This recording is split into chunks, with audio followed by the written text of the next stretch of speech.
آج بڑے افسوس اور دکھ کے ساتھ یہ بات میں کرنا چاہتا ہوں، وہ ہندوستان جس کے خلاف پورا مسلمان معاشرہ کھڑا ہو گیا، اس عورت کو، اس پورے کی پوری جماعت کو گھٹنے ٹیکنے کے اوپر مجبور کر دیا گیا کہ انہوں نے ہمارے نبی کے خلاف ہردہ سرائی کی ہے۔ سب سے پہلے ایک ملک ایران ان کی حمایت میں کھڑا ہوا کہ اگر عرب تمہیں پٹرول نہیں دیں گے تو میں تمہیں تیل دے دوں گا، معاذ اللہ۔ اور اس ایرانی وزیر کے بیان کے بعد پاکستان سے ایک رافضی نمائندہ جہلم کا مرزا، پورے دنیا کے اندر اس عورت کی مذمت کی گئی، نور پور شرما کے بیان کی پوری دنیا کے مسلمانوں نے مذمت کیا، پوری دنیا کے مسلمانوں نے، حکومتوں نے، پہلا موقع آیا عربوں نے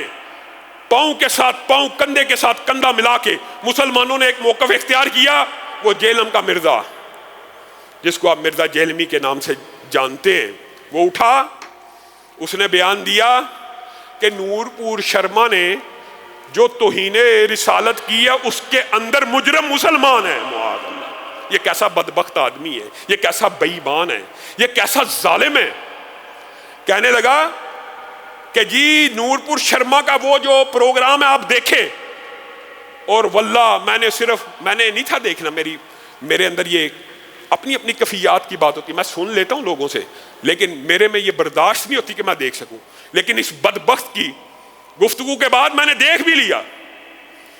اور یہ اتنا بڑا جھوٹا اور کذاب ہے، اس نے کلپ بنایا ہے کہ آپ وہ پروگرام دیکھیں، آپ کو پتہ لگے گا کہ مسلمانوں نے ہندو مذہب کی توہین کی تھی، اور نور پور شرما نے ریبٹل کے طور کے اوپر، جواب کے طور کے اوپر، الزام کے طور کے اوپر یہ باتیں کی ہے۔ جب آپ کسی کے مذہب کو چھیڑیں گے وہ آپ کے مذہب کے اوپر حملہ کرے گا، یہ ایسا بدبخت ہے۔ اس کی ترجمانی کرنا شروع کر دی، اس کی ترجمانی کس کی؟ نور پور شرما کی۔ میں نے پورا پروگرام دیکھا، اللہ کی قسم کسی مسلمان نے نور پور شرما کو اکسانا تو دور کی بات ہے، رائی برابر بھی نہیں چھیڑا، اور نہ کسی نے ہندو مذہب کی رتی برابر توہین کی۔ یہ اس قدر جھوٹا ہے، یہ اس قدر کذاب ہے، یہ اس قدر دجال ہے۔ اس کو پہلے یہ صحابہ کی عصمت کے اوپر حملہ آور ہوا، اب یہ بتائیے پھر ہم کہتے ہیں رافضی ہے بے ایمان، تو لوگ کہتے ہیں آپ اس کو رافضی کیوں کہتے ہیں؟ امہات المومنین کی توہین ہو چکی، اور یہ وہ توہین کرنے والے کا نمائندہ بن گیا، اور نمائندہ بن کے کہہ رہا ہے، اور یہ اتنا بڑا جھوٹا ہے، جب بھی اس کو کہا جائے تو نے یہ کہا تھا، اگلے دن کلپ بنا لیتا ہے، میں نے یہ نہیں تھا کہا، میں نے یہ کہا تھا۔ اس کا سیاق و سباق جھوٹ کے اوپر جھوٹ۔ ہمارے ساتھیوں کے اوپر صحابہ سے زیادہ آزمائشیں آئی ہیں، ہم نے اس کی گرفت کی تو کہنے لگا یہ مطلب نہیں تھا، اس کا مطلب یہ تھا، پھر جھوٹ۔ قادیانی جی اہل کتاب سے بہتر ہیں، گرفت کی، اور میں نے یہ نہیں تھا کہا، پھر جھوٹ۔ چھڑے حافظ کی کوئی فضیلت نہیں، گرفت کی، میں نے یہ نہیں تھا کہا، جھوٹ کے اوپر جھوٹ بولتا چلا جا رہا ہے۔ اور اب اگر اس کی اس موضوع کے اوپر گرفت کی جائے گی کہ تو نے کس بنیاد کے اوپر گستاخ رسول کی ترجمانی کی ہے، اور بنیاد بھی ہمیں پتہ ہے،